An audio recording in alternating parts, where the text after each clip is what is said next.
What's up, Gosu gang? This is the Gosu driver, and today I'm going to go over the quirks that I've found inside of my 2019 C63S AMG Coupe. This car has been absolutely amazing to drive. The E-diff, the weight to power, everything is just amazing in this car. Certain things don't make any sense, but that's all good. I think that can be fixed with some aftermarket tweaks. So like the tires are stretched in the back. I'm not sure why the hell anybody would even want to do that. But the quirks I'm going to go over today are more for the interior. The interior is absolutely beautiful. I have it stitched in this yellow. There, let's get the focus. The yellow stitching over here has been, I don't know, it kind of grew on me. I actually never thought I would own an interior with some kind of yellow inside of it, but it grows on me. It's absolutely beautifully stitched. The quality in that I have no problem with. It's been just amazing to look at every single day. It kind of makes me feel proud to walk into this car because it has this uniqueness.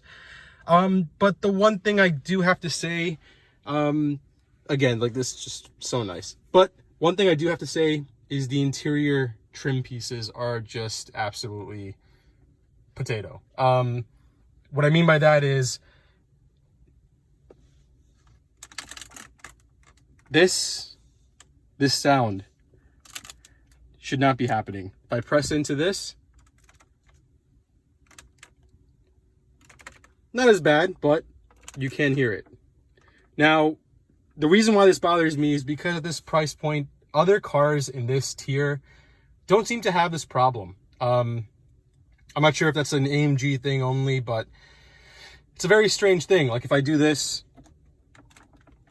it just makes all these noises. It's just not form-fitted. You can see it flex a little bit if I push down on it, which, I mean, maybe that's something that's supposed to be happening, but that's just something that I'm not sure why is happening.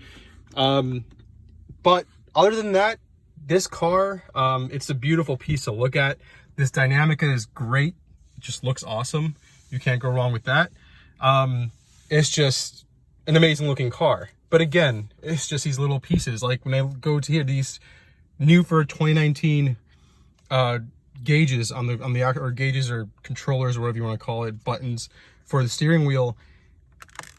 This noise just should not be happening, and I just don't know why it is happening, and it's just very strange. But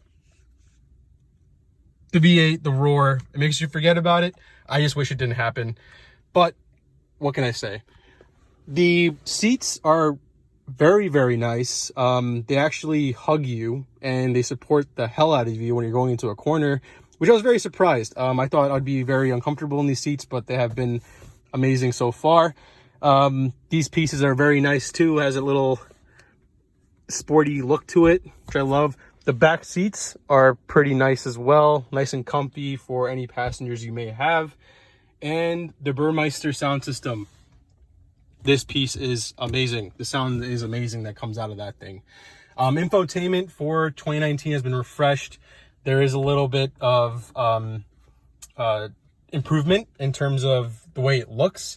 The bird poop, that's from just last week. I would say it's a great addition for more aerodynamic flow.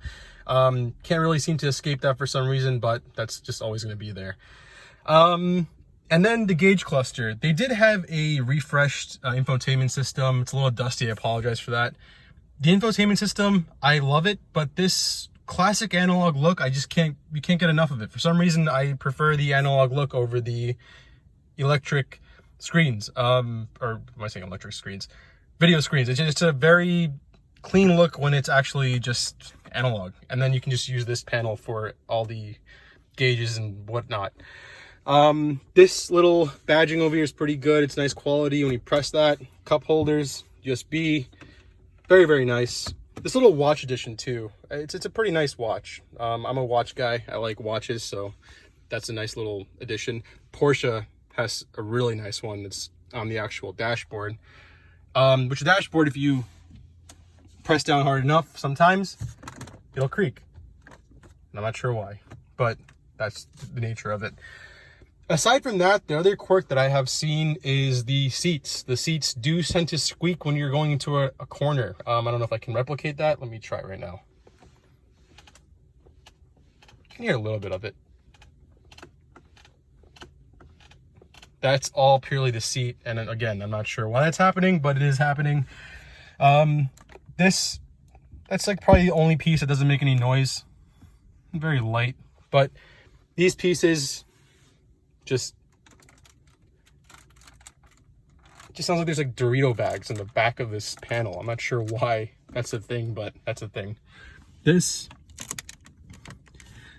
I don't know. This car was actually manufactured in Bremen, Germany too. So this is nothing to do with the Alabama plant, which I've heard has some issues with quality control. This is the EU spec, has the OPF filter, which again, that's another gripe I'm not going to go over, because that should have never happened for the US market, and it did. This over here, you can see the leather starting to wrinkle a little bit. That's probably from wear and tear, but that's completely fine again. I mean, let's just look at this yellow stitching. It's just amazing. I just can't get enough of this. Just really nicely stitched. But yeah, that's those are the quirks I kind of wanted to go over. This is the first video that I have on my YouTube channel. If you guys want to see something specific, let me know, and I'll try to do what I can, the best that I can. But yeah, welcome to my 2019 C63S AMG Coupe. This channel is going to probably feature a lot more cars, not just AMG specific, but this will be my main squeeze here, and it's going to be something that I do look forward to reviewing and modifying. So welcome, and sit back and enjoy.